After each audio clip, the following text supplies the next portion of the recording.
خطبہ جمعہ ہو رہا تھا تو جناب علی المرتضیٰ نے جمعہ روک کے فرمایا بتاؤ بھائی مسلمانوں سب سے بہادر کون ہے؟ بتاؤ۔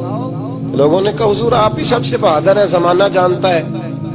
تو جناب علی رو پڑے، فرمانے لگے نہیں میں تمہیں بتاتا ہوں بہادر کون ہے، میں بتاتا ہوں کون ہے۔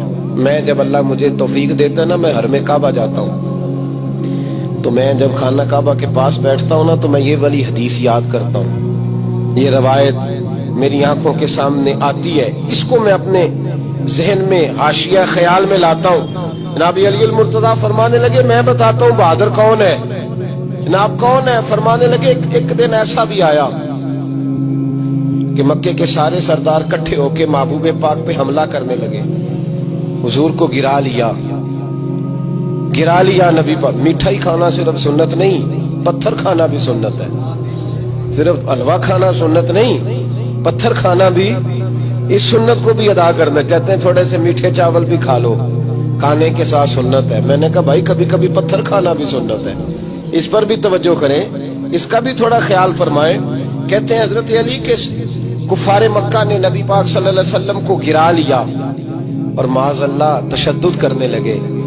فرماتے ہیں کوئی زور زور سے پکار رہا تھا، میرے کانوں میں آواز آئی جب میں گھر میں تھا، کوئی زور زور سے پکار رہا تھا، اور وہ کیا کہہ رہا تھا؟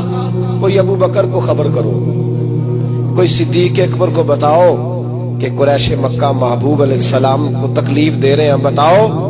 حضرت علی کہتے ہیں جب تک میں باہر نکلا تو میں نے ابو بکر کو دوڑتے ہوئے دیکھا، صدیق اکبر کے پیروں میں جوتا کوئی نہیں، سر پہ ٹوپی کوئی نہیں، تینوں لب دیاں آپ گواچے، سانو اپنی خبر نہیں کوئی۔ کہتے ہیں بھاگتے جا رہے ہیں، اور پھر جب صدیق اکبر پہنچے تو میں دوڑا آ رہا تھا اور منظر دیکھ بھی رہا تھا کہ ابو بکر صدیق نے ایک کافر کو ادھر پھینکا، دوسرے کو ادھر پھینکا، تیسرے کو ادھر، اور ساتھ ساتھ فرماتے جا رہے ہیں ظالموں اسے مارتے ہو جو تمہیں جنت کا راستہ دکھاتا ہے، ظالموں ان پر تشدد کرتے ہو جو تمہیں جہنم سے بچاتے ہیں، جو تمہیں اللہ کا قرب دیتے ہیں، جو تمہیں دنیا کی آزمائشوں سے بچانے آئے۔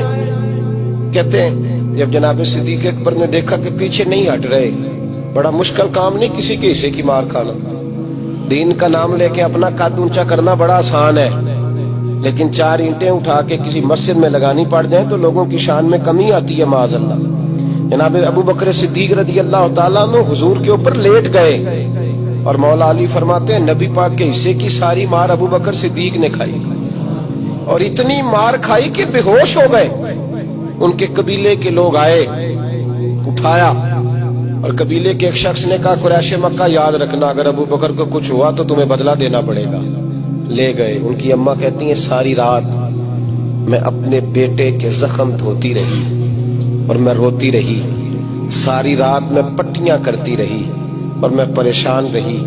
برادری ساری کٹھی تھی کہ ابو بکر کو ہوش آئے اور وہ بتائیں کون کون شامل تھا تو ہم بدلے کی کوشش کریں۔ والدہ کہتی ہیں میرے دل میں خیال تھا کہ ابو بکر تو جب بھی اٹھے گا پہلا نام محمد عربی کا لے گا صلی اللہ علیہ وسلم، تو یہ تو ناراض ہو جائیں گے۔ کہتی خیال تھا کہ تھوڑی دیر کے لیے اپنے محبوب کا نام کبھی معاذ اللہ نہ لیں، برادری کٹھی ہے، میرے دل میں خیال تھا، لیکن کہتے ہیں وہی ہوا۔ حضرت سیدنا ابو بکر صدیق کی آنکھ کھلی، کہا حضور کا پتہ بتاؤ۔